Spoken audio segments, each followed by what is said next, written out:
Tunel Korbelka bude v prípade realizácie fungovať ako hlavný odvodňovací prvok a významne ovplyvní režim a množstvo podzemnej vody vo Veľkej Fatre, chránenej vodohospodárskej oblasti Veľká Fatra zo zákona.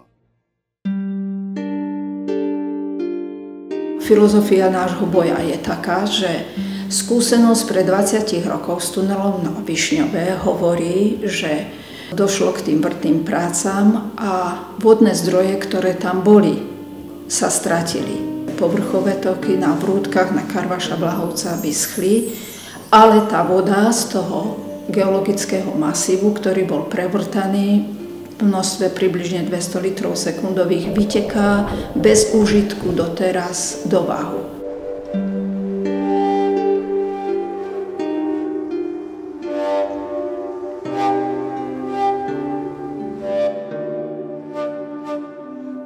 Hlavný potok Dzuraňová a Chrapový potok.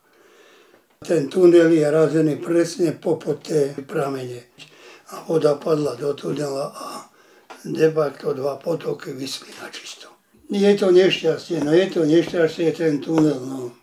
Koľké roky? 33 rokov. A za 33 rokov už by ho boli cigáni ručne vyštemovali a vyniesli v rúbsakov. Tie pramene podzemnej vody majú takú kvalitu, že môžu byť distribuované priamo v tej kvalite podzemnej vody do distribučnej siete priamo spotrebiteľom. Čiže to je niečo úžasné, že my máme pramenitú vodu priamo vo vodovode, čo ja neviem, iné národy, čo by za to dali. 20 litrov sekundových je významné množstvo pre zásobovanie aj množstva, povedzme 20 000 obyvateľov v nejakom regióne. Tie pramene sú podľa všetkého veľmi staré, lebo sú veľmi stabilné a kvalita vody je stále takmer rovnaká. Chovám tu ryby, mám tu živobytie spravené. Celá moja familia. Ja chovám malé ryby od začiatku. To sa nedá presťahovať, to není maštav, že ju rozoberiem a postavím na novo. Keď príjem o vodu, tak som skončil, to je logická vec. Najprv skončia obyvatelia s pitnou vodou a potom ja s mojím živobytím. To si myslia možno, že majstri v Bratislave, ktorí majú veľké pravítko a kreslia si čiarky po mapách. Ale skutočnosť je niekde úplne inde. Veľký rozdiel je v tom geologickom podloží. Geologické podložie v Malej Fatre na tuneli Dunajskala Višňové je žulové. To znamená, že je stabilné, silné, mocné. Žula je od nepamäti dobrý stavebným materiálom. Vo vápenci, ktorý je nestabilný, drolivý, tak podľa môjho laického názoru takisto sa bude stavať o mnoho ťažšie. Okrem iného mám aj informácie, ktoré mám priamo od pracovníkov, ktorí robili inžiniersko-geologický prieskum. Je jednoznačné, že sú tam rôzne dutiny a krasové útvary. To mám priamo z prvej ruky od chlapov, ktorí to robili. To sa pravdepodobne neobjaví v oficiálnych dokumentoch. Takže ja tak laicky poviem, že budeme ešte stavať tuneli most. Naším takým cieľom je upozorniť alebo ukázať našej vláde, že existuje aj iné riešenie, ako prepojiť Turany s Hubovou, čo sa týka diaľnice D1. Pri povrchovej variante vieme úplne presne, ako to dopadne. A jediné, čo sa tam môže zdržať pri tej výstavbe, je povedzme naša logistika. Ale tá tunelová varianta, tá je nepredvídateľná pre nás, lebo tam to nezáleží od nás, od ľudí. Tam to záleží od toho, čo je v tej hore. A keď robím tunel niekoľko kilometrový, štatisticky si myslím, že neexistuje žiadny človek na tejto planete, ktorý dokáže povedať, že áno, 2 kilometre tunel bude presne takéto zloženie a presne toto nás tam bude čakať. No, tunel Višňové ukázal, že to tak není.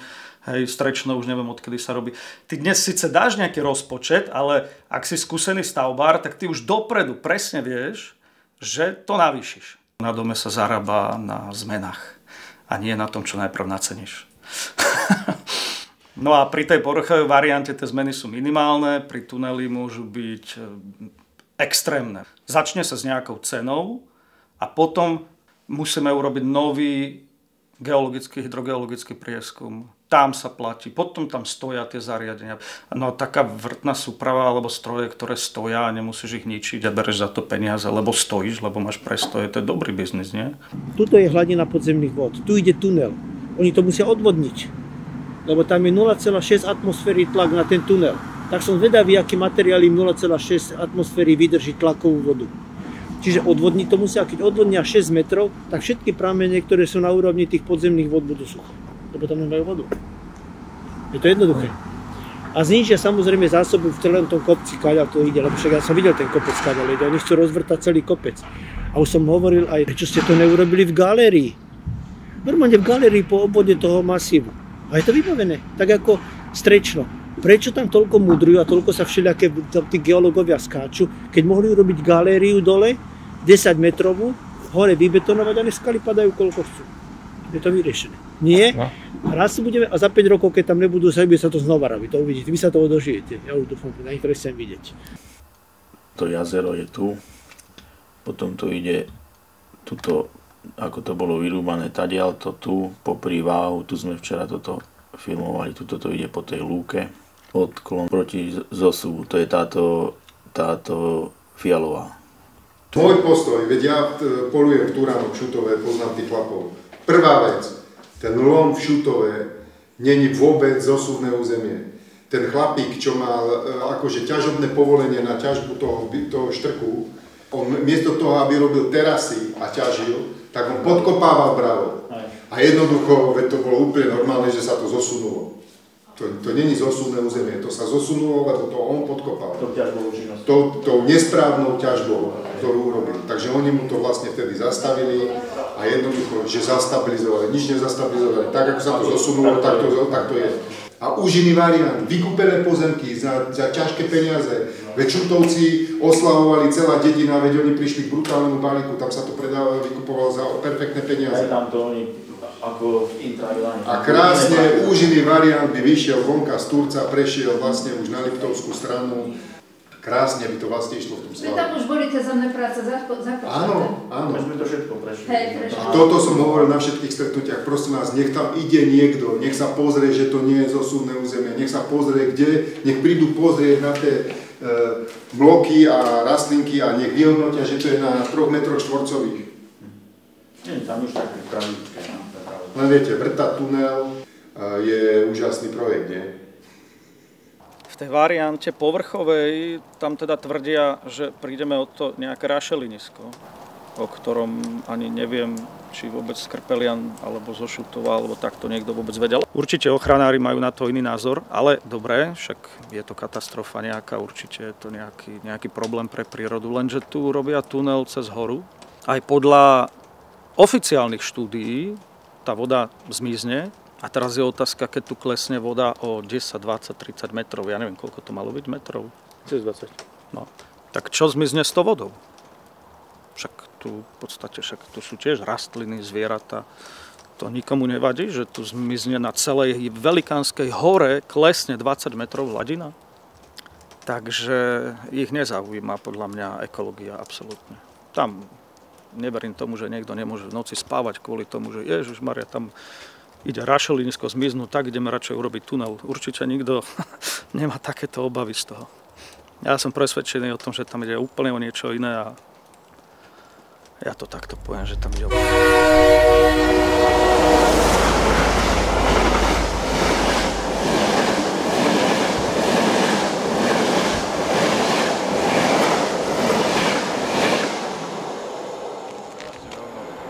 I napriek tomu, že minister dopravy Eršek v roku 2016 mal stavebné povolenie a súhlas Európskej komisie na výstavbu diaľnice bez tunela Korbelka mimo zosuvného územia, pozastavil to a zároveň požiadal o nové posúdenie EIA, čím sa to všetko predĺžilo a tento proces takto trvá dodnes. Zákon číslo 305 z roku 218 chráni prirodzenú akumuláciu podzemných vôd tým, že vyhlasuje chránené vodohospodárske oblasti a presne takáto sa nachádza tam, kde je ten tunel Korbelka plánované realizovať. Projektová dokumentácia, ktorú si investor vypracoval, sama pripúšťa, že teplička 1-2 dôjde k ohrozeniu. U vodárenských zdrojov kopa Rojkov Fatra dôjde k závažnému ohrozeniu a Korbelka bude zlikvidovaná. Rozsah nie je vopred známy, pretože inžiniersko-geologický prieskum, ktorý bol vykonaný, nemal dostatočný počet tých prieskumných bodov, aby dokázal zvážiť mieru závažnosti poškodenia. Nemôže počítať s rôznymi tektonickými zlomami a tou geologickou štruktúrou, kde bude ten tunel realizovaný. Táto stavba je v rozpore aj s vodným zákonom 364/2004, kde sa hovorí, že musí byť vopred vykonaná prieskumná činnosť, ktorá dokáže, či bude akumulácia podzemných vôd poškodená alebo nepoškodená. A keďže z tohto prieskumu vyšlo, že môže dôjsť, respektíve vyslovene, že bude poškodená, tak okresný úrad so sídlom v Žiline vydal výnimku z tohto ustanovenia paragrafu, aby sa tá realizácia toho tunela mohla konať. Napriek odvolaniam všetkých dotknutých obcí, miest a iných inštitúcií Ministerstvo životného prostredia tieto výnimky schválilo. Prečo potrebujú výnimky, keď sú presvedčení, že nič sa nestane? Výnimka sa udeľuje, keď je nepriaznivý stav preukázaný v posudzovaní vodných útvarov. A pretože posudzovanie vodných útvarov nebolo spracované, tak neviem, na základe čoho okresný úrad vybral tento variant ako nepriaznivý. A práve v tom je to nešťastie, že tu si orgány štátnej správy protirečia v rozhodnutiach. To sú také veci, že tu si štát robí, čo chce, s prepáčením z huby zadok. Keď sa tam tá voda objaví, pýtam sa, odborníci, čo projektovali Dubnú skalu, boli lepší od vás alebo horší? Ticho bolo. A ja som bol za tunel, tiež. Mne to bolo jedno, aký bude variant. Ale keď som sem prišiel, len blbec nezmení názor. A odborné argumenty sú jasné. Tu je to napísané. Vidíte? Tuto je môj článok. Tunel Korbelka bude drahší približne v ideále bez rizik o 0,5 miliardy eur. Plus prevádzka, náklady na prevádzku budú každý rok väčšie ako na povrchový variant. Vyvolané investície na nové vodovody zaplatia podnikatelia a občania nepriamo cez poplatky a dane. Tie vyvolané investície na nové vodovody sú pre Turiec, Oravu aj Liptov. Mnohokrát sa spomína, že len Turiec.